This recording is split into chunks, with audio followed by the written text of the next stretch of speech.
Francisco Cabrillo, bienvenido y muchas gracias por estar hoy aquí en el podcast del Liberal. La presencia de Francisco Cabrillo no podía ser más oportuna porque no es un economista al uso. Tras licenciarse por la Complutense en Derecho y Económicas, cursar un máster en la Universidad del Sur de California y doctorarse con una tesis sobre la teoría del comercio internacional, Cabrillo ha aplicado el instrumental económico a la investigación de parcelas distintas y distantes de la economía, como el divorcio o las tareas del hogar. Recuerdo haber leído hace ya algunos años tu clásico Matrimonio, Familia y Economía, en el que analizabas las instituciones familiares desde la perspectiva de los incentivos y la eficiencia, argumentando en qué circunstancias está justificada la intervención pública. Por ejemplo, sostenías que dado que los hijos generan externalidades positivas, como el sostenimiento del sistema de pensiones, pues existen motivos más que sobrados para subvencionar la natalidad mediante deducciones fiscales y ayudas directas. Hay que decir, después de esta introducción, que esta invitación a la injerencia pública es más bien la excepción que la norma en la literatura de Cabrillo, porque si de algo ha hecho bandera a lo largo de su carrera es del respeto a la libertad individual. Desde hace ya algún tiempo se encarga de coordinar el estudio Libertad Económica en España, en el que toma la temperatura liberal de las distintas comunidades autónomas y reitera, sin que salvo alguna honrosa excepción le hagan mucho caso, hay que decirlo, que existe una clara correlación entre la prosperidad de un país y su libertad económica. Cabrillo ha alertado una y otra vez sobre los riesgos de restringir el comercio y la competencia.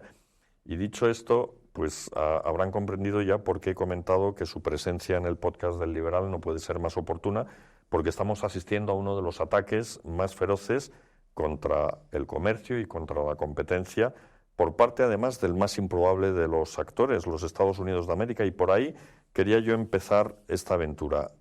¿Te ha sorprendido, Paco, el comienzo del mandato de Donald Trump? Sí, me ha sorprendido. Yo esperaba que su política económica fuera semejante a la de su anterior mandato. Es decir, claramente no era un librecambista, claramente estaba en favor de proteger determinadas industrias, pero me ha sorprendido la intensidad de su política y yo diría en muchos casos la incoherencia de su política económica. Ahora, yo diría aquí una cosa. Si nos fijamos, la política económica no fue la protagonista de la campaña electoral de Trump. A Trump lo votan, y es mi opinión después de haber hablado con muchos amigos americanos, lo votan como una reacción a una situación, yo diría, bastante asfixiante en los Estados Unidos, la política woke, por resumirlo en un término. Y hay mucha gente que está harta de este tipo de política y reacciona contra Trump. Por otra parte, los Estados Unidos, a diferencia de lo que alguna gente piensa, no ha sido nunca un modelo de país librecambista. Hay una larga tradición. Yo suelo mencionar cuando me preguntan estos días que la gran anterior crisis del comercio internacional, que es la de la Gran Depresión de los años 30, empieza con aranceles en los Estados Unidos. Por eso, cuando me preguntan, ¿esto es peligroso? Digo, es muy peligroso porque sabemos lo que ocurrió hace casi un siglo en unos momentos en que los americanos, por una serie de objetivos, deciden restringir el comercio internacional y esto se extiende por todas partes. Y el resultado fue un auténtico desastre. Pero ahí los aranceles agravaron una situación que ya era mala. O sea, sí. Había habido una crisis financiera, había habido corridas bancarias y lo que hace Hoover es subir los aranceles, pero primero los sube no tanto como los ha subido ahora Trump y luego ya la situación era muy mala, además teniendo en cuenta que en Alemania había habido la hiperinflación de Weimar. La fe en el mercado se había desmoronado por todas partes, ¿no? Sí, ciertamente, pero como has dicho, los aranceles no son de Roosevelt, que sería el intervencionista, son de Hoover. Es antes, se empieza con unos aranceles para proteger el sector agrario. Hay que tener presente otra cosa: en aquella época los precios en Estados Unidos, el nivel de precios cayó en un 30%, cosa que hoy es inimaginable, ¿no? Entonces se trataba de mantener los precios más altos. Pero claro, el resultado fue que empezaron a tomarse medidas de represalia. España, por ejemplo, vio cómo la exportación de naranjas, que era importante, se venía abajo. ¿Qué hizo? Cortó la importación de coches norteamericanos. Entonces, esto se va extendiendo, y fíjate que cuando empieza la Segunda Guerra Mundial, que son 7 u 8 años después, para Estados Unidos un poco más tarde, el tema no se había resuelto. Esto se resuelve, o se intenta resolver, después de la Segunda Guerra Mundial, cuando se crea el GATT, el Acuerdo General sobre Aranceles y Comercio, diciendo, no, es que no tiene sentido volver a aquella situación. Pues tardaron muchos años en llegarse a eso. ¿Y tú ves esto, la posibilidad de que ahora se agrave la situación hasta llegar a una depresión como la que hubo en los años 30? Una depresión no necesariamente. Lo que sí es cierto... Están rebajando las previsiones de crecimiento. Claramente esto va a caer. Lo que ocurre es que los efectos del comercio internacional, de la restricción al comercio internacional, son dañinos sobre todo en el medio y el largo plazo. Esto no lo vamos a notar de un año para otro. Ahora, en un periodo lo suficientemente largo de tiempo, sí vamos a ver una muy mala asignación de recursos, y eso va a empobrecer al mundo entero, empezando por los Estados Unidos. Claro, porque la mala asignación de recursos lo que es precios más altos. O sea, no van a hacer los más eficientes los coches, ni los microprocesadores, ni los ordenadores, si los tenemos que hacer. Piensa lo que pasa con los primeros aranceles de Trump en su anterior mandato. Él pone aranceles al aluminio y al acero. Vale. El consumidor americano aparentemente no va a una tienda a comprar 1 kilo de aluminio o 1 kilo de acero. No, pero compra productos elaborados con aluminio y acero, entre otros los coches. Es decir, ¿cuál es el sector más perjudicado por esos aranceles? La industria del automóvil norteamericana. ¿Qué estamos viendo ahora? Que ya Trump está prometiendo aranceles también para la industria del automóvil. Es decir, esto se va extendiendo, no tiene límite. ¿Y tú ves algún patrón coherente en la actuación de Trump? Porque se han esbozado distintas teorías y la única que lo explica todo es que es un agente de Putin y que se va a cargar Estados Unidos y va a cederle Ucrania a Rusia. Pero se dice mucho que es su estilo de negociar, se dice mucho que lo que le preocupa es China, se dice mucho que, no sé. Bueno, hay todo un poco cierto. Que le preocupa a China es evidente. Sí, y esto con claro, razón, además. Con razón, esto está muy claro. Luego, lo que hemos visto en estas últimas semanas es que este hombre lo que hace es regatea como en un mercado persa. Es decir, está diciendo, y ahora te pongo el 20, bueno, pero como eres bueno, lo aplazo. Y luego a lo mejor te lo dejo en el 12, ¿no?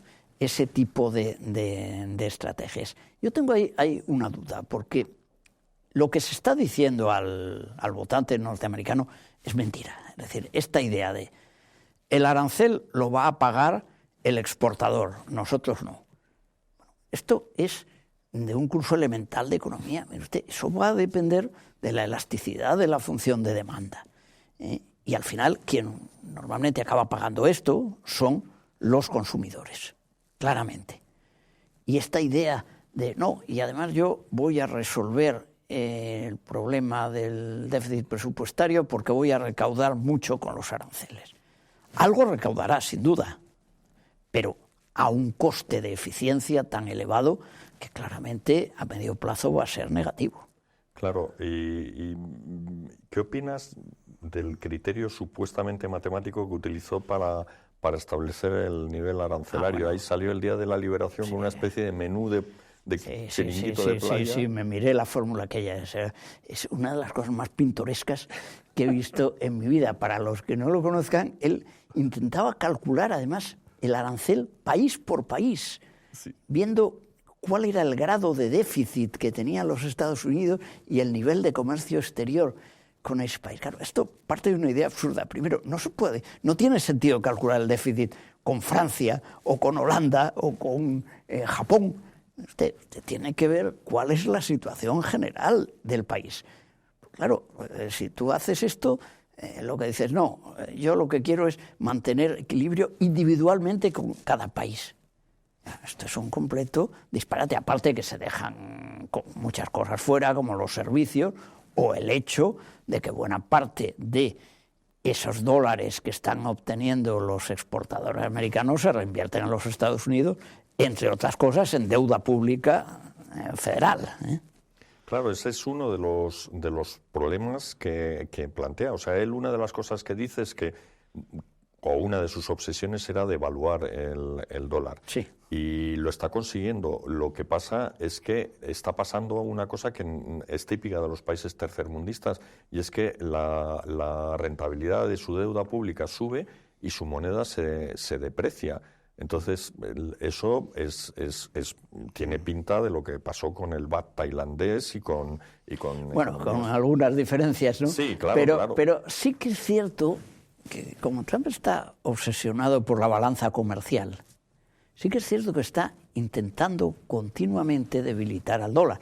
También es verdad que sabemos que los chinos llevan manipulando su moneda muchísimos años. Pero esta idea de debilitar al dólar se ve por varios sitios. Las últimas, la amenaza a la autonomía de la Reserva Federal, ¿no?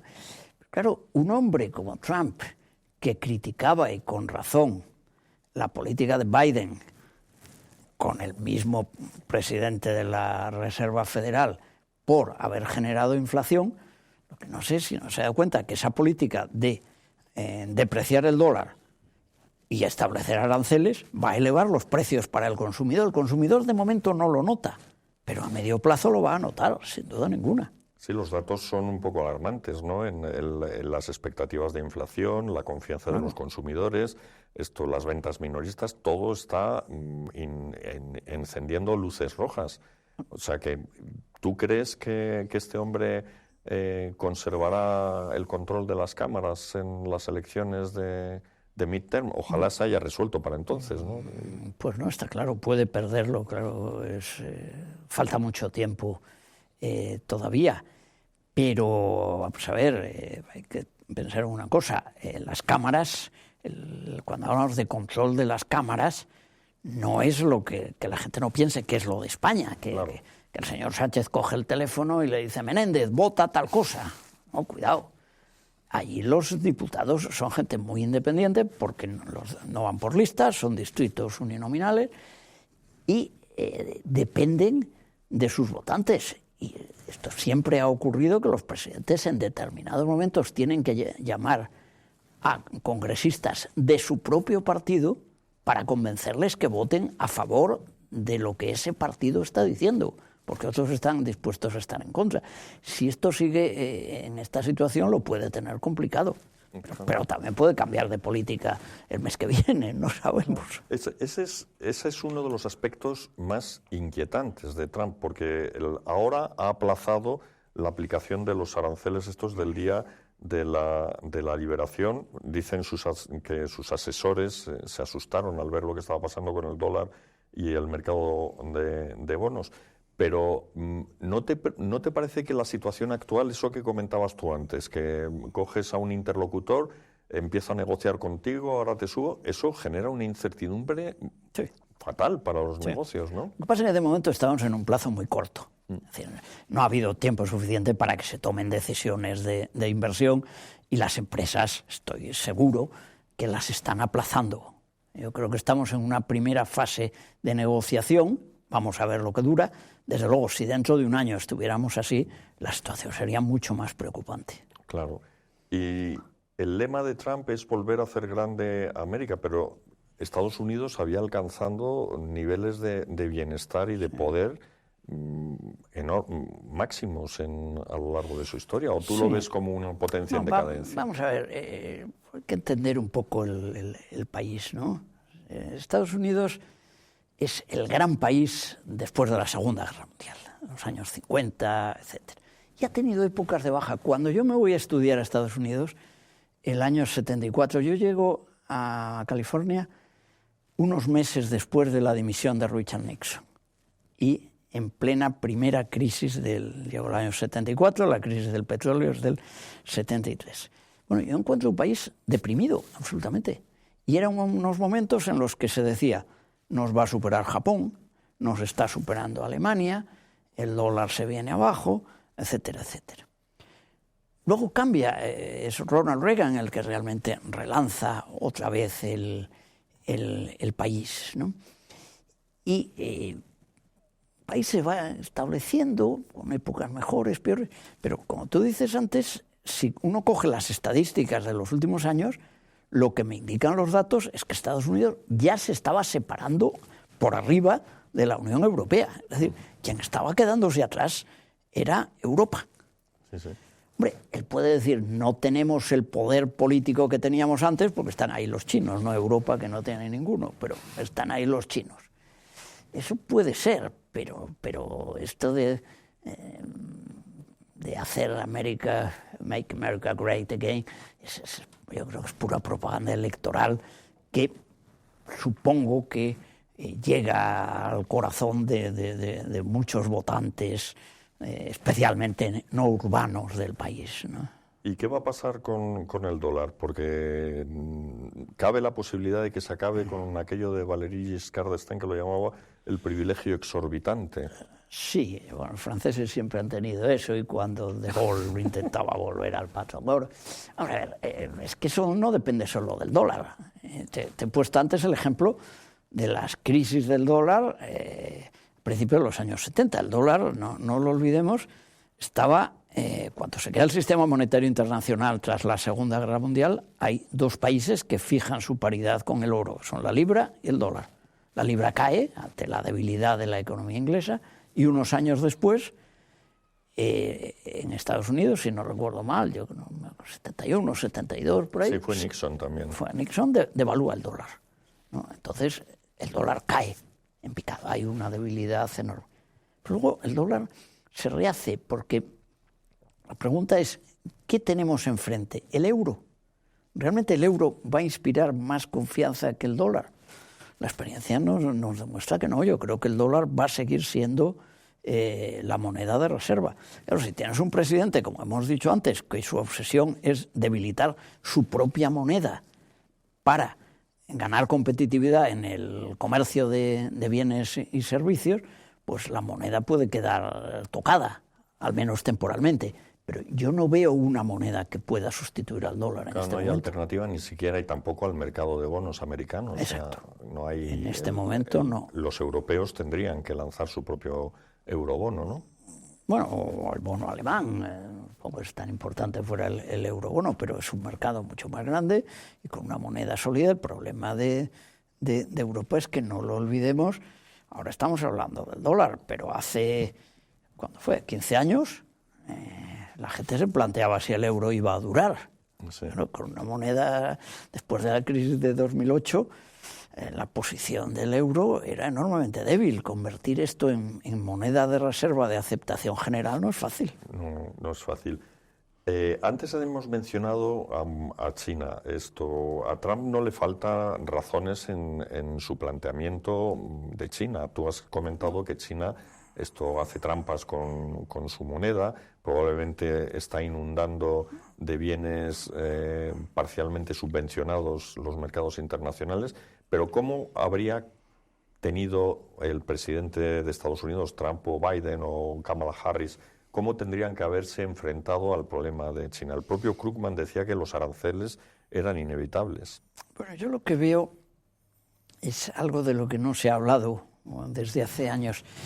Es que a lo mejor lo que tenemos que hacer es volver a replantearnos los principios del GATT y en concreto la Organización Mundial de Comercio. La Organización Mundial de Comercio, a raíz de la crisis de 2008, queda muy tocada, muy paralizada, y yo creo que la línea, el acuerdo debería entrar por ahí.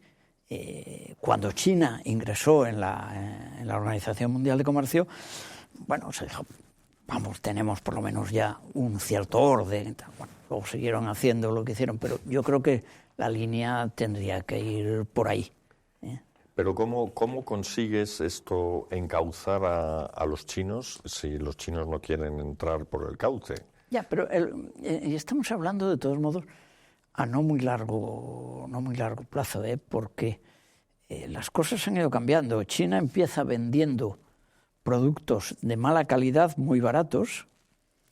En estos momentos ya esos productos no son de tan mala calidad, ya no son tan baratos, ya hay gente que ya hay empresas que se están desplazando a otros mercados. Probablemente, a pesar de que su economía sea economía de mercado, entre comillas, nada más, porque el gobierno manipula muchísimo, la propia evolución yo creo que iría solucionando el problema. Desde luego la solución no es decir, y te pongo un arancel del 50, y no del 50, del 125. Pues la siguiente, del 420. Bueno, esto es absurdo. Por aquí estuvo Javier Díaz Jiménez y me comentaba que si los chinos nos quieren vender coches baratos, pues bienvenido sea, ¿no? Porque en el fondo nos quejamos, ¿no? Es que están subvencionados, pero también los subvencionamos nosotros con los planes Prever, PIBE y de todo tipo. Sí, entonces, no deberíamos... ¿Tú eres partidario de seguir comerciando con China con toda naturalidad, con independencia de todas estas acusaciones que se le hagan de dumping?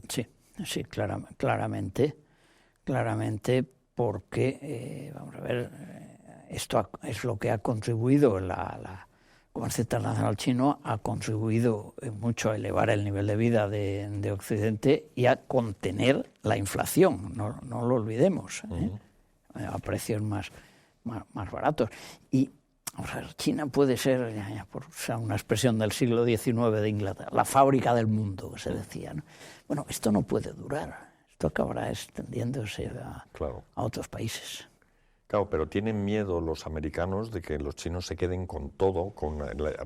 Tú has dicho, empezaron haciendo artículos baratos y de mala calidad, pero han ido ascendiendo por la cadena de valor y ahora están por delante en coches muchas cosas. O en inteligencia artificial. Pero hay algo que se plantea ya hace 2 siglos, ¿no? Es el debate de decir, oiga, cuando empiezan a plantear los debates sobre comercio internacional, sobre todo en Inglaterra, yo diría, ¿qué pasa si un país tiene ventaja competitiva en todo?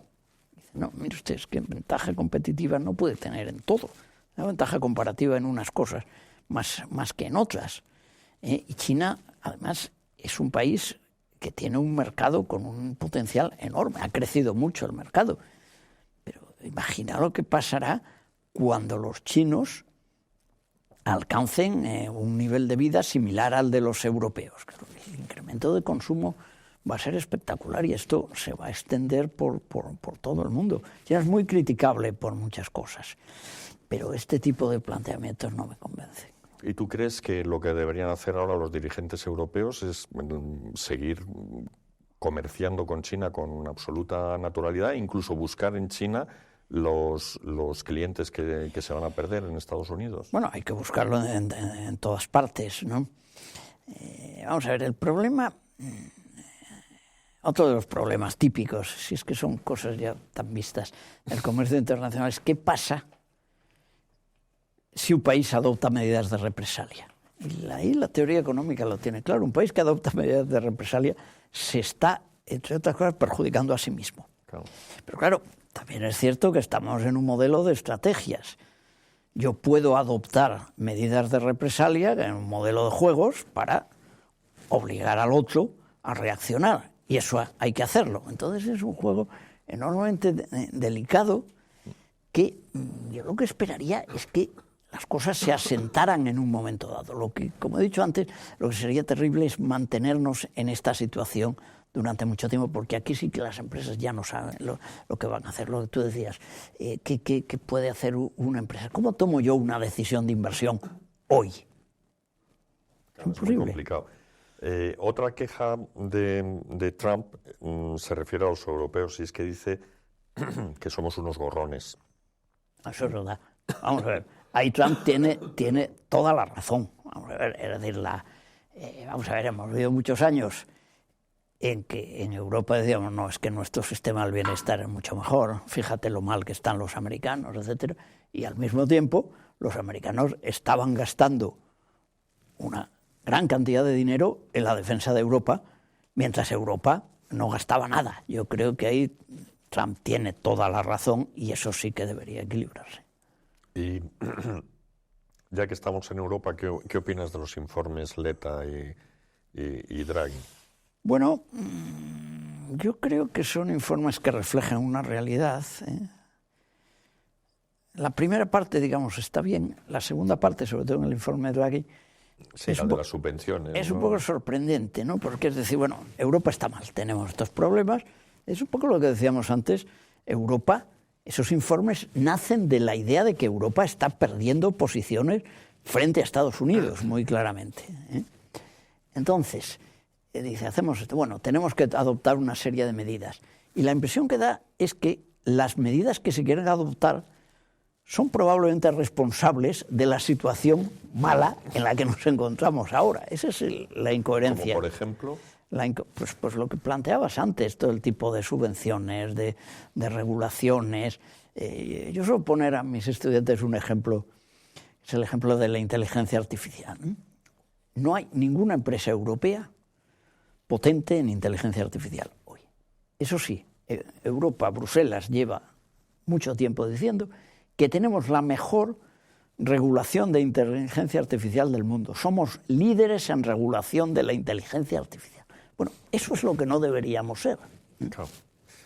Y Trump dice que el otro día lo decía, que la inmigración es una de las causas de la decadencia europea. ¿Es tan mala? Porque los economistas tendéis a pensar lo contrario, ¿no?, de la inmigración. El tema de la inmigración es enormemente complejo y hay... Migración, evidentemente, es necesaria, sobre todo con las tasas de natalidad que tiene Europa. Lo que pasa es que hay muchas diferencias de inmigración, ¿no? Francia, que es un país que ahora conozco relativamente bien y voy con frecuencia, allí, cuando se habla de inmigración, nadie se queja de la inmigración de los chinos o de los rumanos o de los ucranianos. Y el problema es la inmigración magrebí. Y eso es un problema serio. ¿Por qué es un problema serio? Bueno, es un problema de orden público, de niveles de delincuencia, de no integración. Es decir, vamos a una sociedad muy dividida. En Francia, la idea oficial durante muchísimo tiempo era: esta primera generación serán tunecinos, argelinos o marroquíes. La segunda generación irá a la escuela, serán franceses. No, no es verdad. La segunda generación no son franceses. ¿Y cómo? Porque se han probado distintas estrategias. Los holandeses con la multiculturalidad y los franceses con la asimilación a través de la educación pública, de la red de liceos. Pero no ha funcionado, todo lo contrario, ¿no? Yo creo que no ha funcionado ninguna. ¿Ninguna? Yo creo que no ha funcionado ninguna de ellas. Y entonces el planteamiento es muy bien a largo plazo, dada la enorme diferencia de tasas de natalidad que hay entre las diversas comunidades. Bueno, ¿qué va a pasar cuando la estructura de la población vaya cambiando? Sí, bueno, ahí la novela esta famosa de Houellebecq, Sumisión, habla de que a base de natalidad eso es lo que plantea. Esto pueda haber un presidente islamista. Sí. Pero eso lo notas en la calle. Si vives en el país, si notas cosas que desde fuera es mucho más difícil ver, y es un problema muy serio. Y es lo que explica el auge de Marine Le Pen y lo que quizá la convierta en presidenta, ¿no? Sí, claramente. Vamos a ver, yo estaba en Francia en las últimas elecciones y me miré los programas económicos. El programa económico de Marine Le Pen, de lo que era el Frente Nacional, que ahora se llama Reagrupamiento Nacional, es un programa, pues como era el del padre, más o menos, poco coherente, ¿no? Un programa nacionalista, pero intervencionista, etcétera. Pero la gente no vota a Marine Le Pen por eso. Lo mismo que pienso yo que en Estados Unidos no votaban a Trump por su política económica. Le votan principalmente por el tema de la inmigración. Y esto hasta se ve por zonas geográficas, ¿no? La zona Marsella y Saint-Provence, todo eso que es zona fuerte del Frente Nacional. La razón es la inmigración y la inseguridad. Inevitablemente te tengo que preguntar por España. Aquí crecimos el 3,2% el año pasado y vamos como un cohete, como dice el presidente. Bueno, los cohetes suelen subir y bajar. No, pero aquí lo que hay que ver es medio plazo. Vamos a ver, estamos en 2025. Hace 20 años la posición de España frente a Europa era mucho mejor que ahora. Concretamente, te doy unas cifras. Hace 20 años el PIB per cápita, como se calcula esto en términos de poder de compra, de España estaba por encima de la media europea. Llegó al 104%. En estos momentos debe estar en torno al 90%. Ha perdido unos 15 puntos. Es verdad que estuvimos peor, porque caímos al 85%. ¿Por qué? También por la propia naturaleza de la economía española. La crisis del COVID, que nos lleva al hundimiento del 85%, esta variación de cifras está relacionada a que España es un país turístico y el turismo se hunde. Ahora el turismo es lo que nos está sacando. Entonces es lógico que el PIB español crezca. Pero estamos todavía muy lejos de la media europea. ¿Y qué tenemos que hacer para mejorar el PIB per cápita? ¿Hay un problema de productividad? Clarísimo. El tema de la productividad es fundamental. Aquí creo que no se le da la importancia que merece. El problema con la productividad es que la productividad la sabemos medir. Es fácil medirla. Pero no sabemos explicarla. Es muy difícil explicarlo. O sea, la gente piensa productividad, pues es que Pepe es menos productivo que Helmut en Alemania, ¿no? No es solo eso, es Pepe y Helmut, pero es que a lo mejor llevamos a Pepe a Alemania y es más productivo que Helmut. No es solo eso. Hay muchas cosas. Hay el stock de capital per cápita, la innovación, los sectores. Es decir, España es un país con poca innovación, con stock de capital per cápita relativamente bajo y unos sectores de baja productividad. El turismo es muy rentable, pero es un trabajo de baja productividad, claramente. Entonces, lo estamos viendo. España está exportando en mano de obra muy cualificada. Todos conocemos muchos chicos jóvenes que se están marchando a otros países. Y no es lo de los años 60 del señor que venía del pueblo, se iba a Suiza o a Alemania, volvía de mecánico, etcétera, y adquiría capital humano. No, aquí estamos exportando gente muy preparada, muy formada. ¿Por qué? Porque los salarios en España para este tipo de gente son significativamente más bajos que en otros países europeos. Y es difícil que los salarios suban cuando la productividad media del país es tan baja. ¿Y qué tenemos que hacer para subir la productividad? ¿Son temas de educación, de competencia? Yo creo que hay un tema es un tema muy, muy complejo. La educación. Esto sabemos que nuestro sistema educativo es malo. Los datos son malos. Tenemos más estudiantes universitarios que en ninguna parte, pero luego las empresas no encuentran, esto llevan ya mucho tiempo diciéndolo, no encuentran personal preparado y personal cualificado. Un dato en el que yo insisto mucho, por ejemplo, lo comento siempre en los índices estos de libertad económica, un dato en el que España sale mal en los índices internacionales es en las facilidades para crear y incrementar el tamaño de las empresas. España es un país burocrático, hay muchísimas barreras. Cuando una empresa llega a un cierto nivel, esas barreras y regulaciones aumentan, con lo cual la empresa española tiene un tamaño significativamente más bajo que la de otros países europeos, como Alemania o Francia.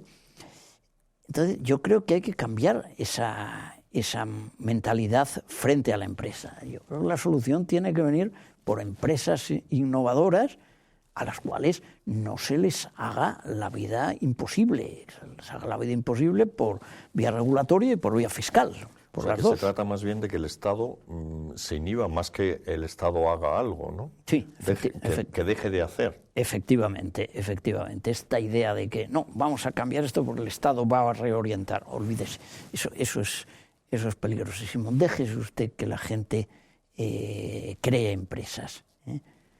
Uno de los problemas de Europa frente a Estados Unidos es ese, pero uno de los problemas de España frente a Europa es el mismo. Entonces, yo creo que hay que aumentar la productividad, pero la vía tiene que venir por el sector privado y por desarrollar un buen sistema empresarial. ¿Y a qué atribuyes tú que tengamos una tasa de paro persistentemente alta? Ahora mismo, después de varios años creciendo como un cohete, seguimos teniendo el doble de paro que la media de la Unión Europea. Bueno, eso se debe, yo creo, en buena parte a la propia estructura del mercado de trabajo, ¿no? Es decir, paro se puede enfocar desde dos puntos de vista, un enfoque macro y micro. El enfoque macro es el que dice, bueno, la evolución del paro está correlacionada con la evolución de la renta nacional, del PIB. Entonces, en momentos de crecimiento del PIB se reduce el paro, en momentos de recesión el paro, lógicamente, aumenta. Esto ocurre en todos lados. ¿Qué pasa en España? Que aunque crezca el PIB, que es lo que está ocurriendo, seguimos teniendo unas tasas de paro extraordinariamente altas, lo que me dice que la única explicación que tenemos ahí es la microeconómica. Tenemos un mercado muy regulado, muy intervenido y una insuficiencia en la creación de empresas. Yo creo que el tema va por ahí. ¿Y qué te parece la reforma laboral de Yolanda Díaz? Pues, hombre, podría decir que es un disparate simplemente, ¿no? Pero vamos a ver, la idea es el comienzo de reforma y lo que viene. Cuidado, que estamos empezando nada más. Pero la idea de que así se mejoran las cosas es un error. Y mientras no se entienda esto, vamos a seguir teniendo. ¿A qué te refieres cuando dices que así se mejoran las cosas? Es decir, esta idea de, bueno, oiga, los salarios en España son bajos. Ciertamente, los datos son evidentes y con el aumento del coste de la vida, pues no cabe duda que en España hay gente y el aumento de la presión fiscal, no lo olvidemos, que ha sido muy notable, hay gente que lo pasa mal, que tiene problemas. Ahora, ¿se arregla esto diciendo yo por decreto subo el salario mínimo? No. Hay muchos estudios que indican que una subida, por ejemplo, de salario mínimo, sea salario mínimo legal o luego vía convenios, ni siquiera reduce la desigualdad, porque la desigualdad viene motivada por los salarios, pero viene muy condicionada, y en España los datos son contundentes en eso, por la tasa de paro. Es decir, un país con una tasa de paro alta será un país más desigual, necesariamente.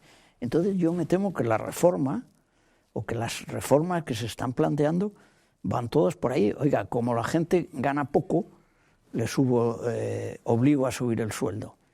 Ya, pero pregúntese usted por qué la gente gana poco. Esa es la razón, y es el sistema económico el que lo da. Y es lo mismo que pasa con la reducción de la semana laboral, ¿no? Que sí, los sindicatos dicen, lo decía el secretario general de la UGT, que eso así va a mejorar la productividad también. Esto es absurdo. O sea, la productividad depende, hemos dicho, de otras cosas, pero la idea de que porque la gente trabaje menos horas va a ser más productiva, eso no es verdad.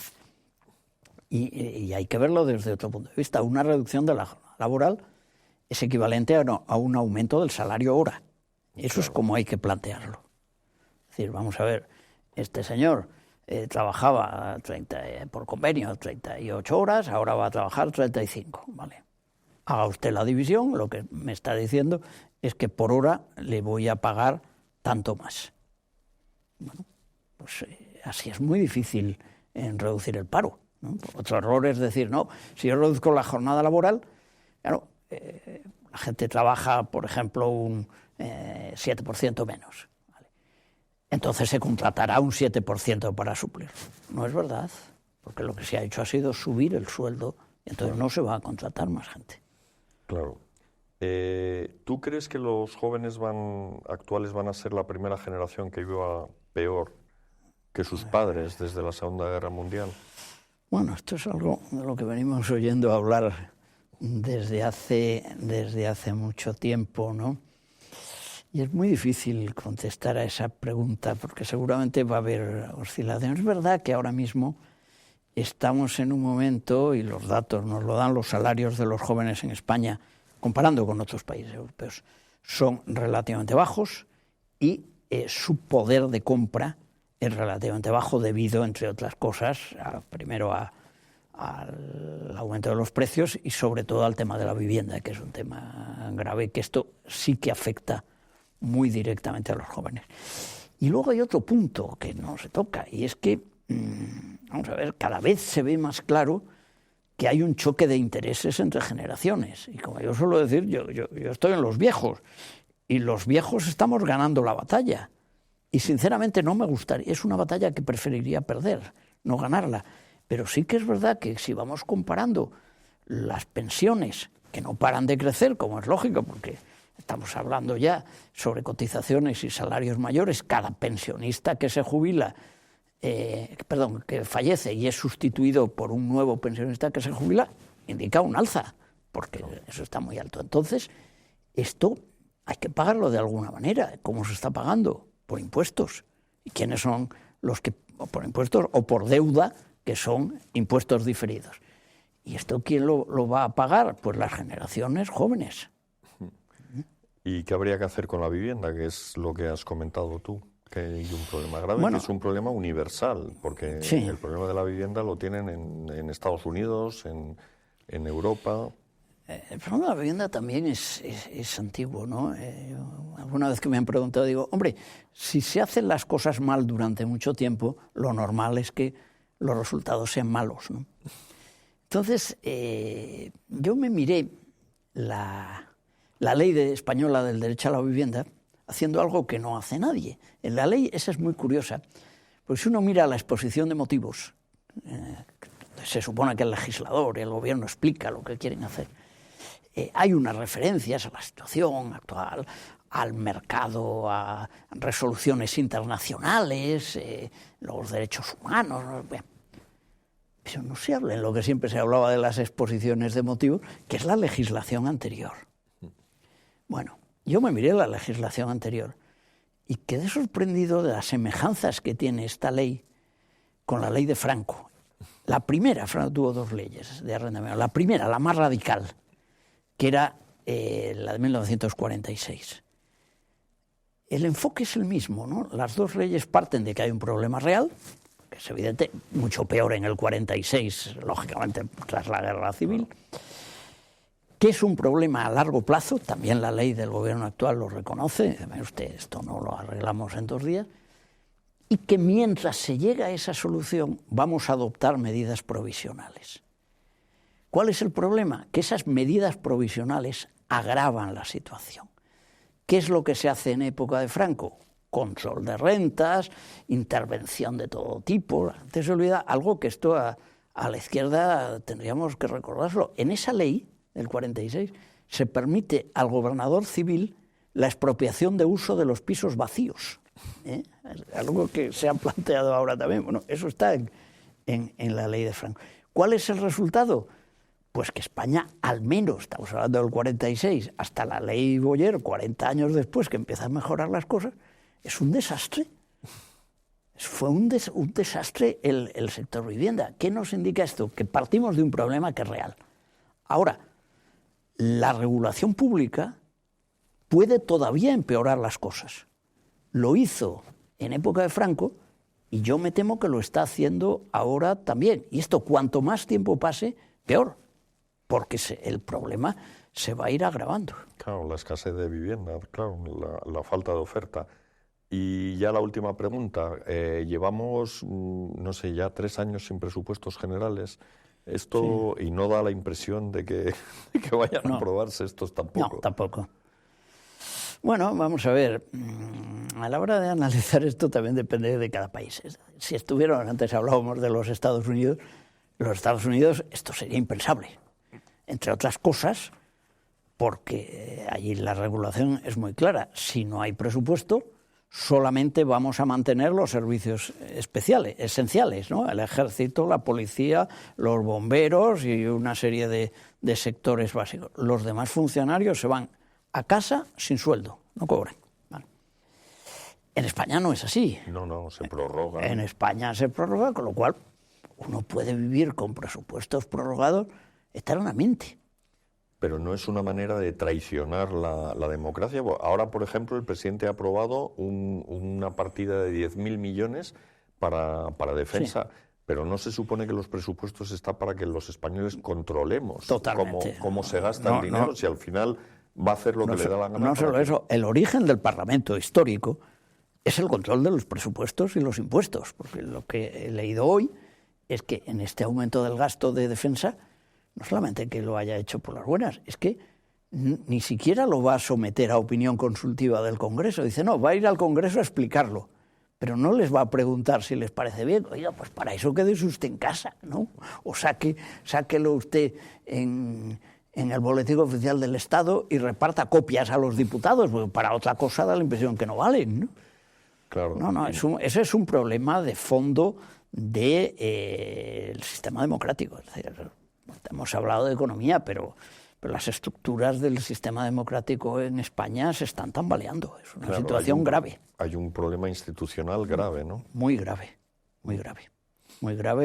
y lo estamos viendo, por desgracia, en muchas cosas. Este tema del presupuesto, la irrelevancia del Parlamento, que entonces, como no aprueba lo que dice el gobierno, pues no se le consulta y se deja de lado. Pero estamos en otras cosas, que el fiscal general del Estado esté al borde del procesamiento. Esto es gravísimo en un país, ¿no? Uh-huh. Y entonces esto al final va socavando poco a poco la fe en las instituciones y tiene un precio, porque si hay algo que sabemos es que el deterioro de una institución se puede frenar en un momento dado. Si no se frena y las cosas degeneran mucho, esa institución es muy difícil salvarla. Es decir, nadie se va a creer que el siguiente fiscal general del Estado va a ser un tipo mínimamente imparcial, ¿no? Se dirá, bueno, pues mire, estos tienen al suyo para que les haga sus labores, pues los otros montarán al suyo para que les haga las suyas. Y la institución ha muerto. Y en España yo veo que hay muchas instituciones que están absolutamente desprestigiadas, y eso a mí me preocupa mucho. Claro, porque al final, si el Estado no te protege, la gente lo que hace es se refugia en la tribu, ¿no? Y acaba el país completamente dividido en banderías. Va por otro lado, incluso desde el punto de vista económico. Otro país que yo conocí por haber vivido ahí fue Italia. Italia durante mucho tiempo vivía con la idea de que el Estado era un desastre completo, pero el sector público funcionaba bien. Y eran, el sector privado. El sector privado funcionaba bien, ¿no? Entonces, en italiano había una distinción típica que siempre te contaban, aquello de, lo digo en italiano, dice la diferencia entre avere un lavoro e avere un posto. La diferencia entre tener un trabajo, tener un puesto. Bueno, se consideraba que todos los que estaban en el puesto, que eran los del sector público, pues eran unos señores que vivían de una carga del sector privado que, bueno, como funcionaba bien, iba financiando aquello. Pero en un momento dado pasó la factura, y el problema de la economía italiana viene en buena parte de ahí, de modo que cuando ocurren este tipo de cosas, también el sector privado de la economía se resiente. Claro, resintiendo. Bueno, en fin, me hubiera gustado acabar en un tono más alegre, pero así están las cosas y así se las hemos contado, ¿no? Exactamente. Decía Walter Cronkite. Pues nada, muchísimas gracias, Paco. Ha sido un placer estar aquí. Seguimos en contacto. Muchas gracias.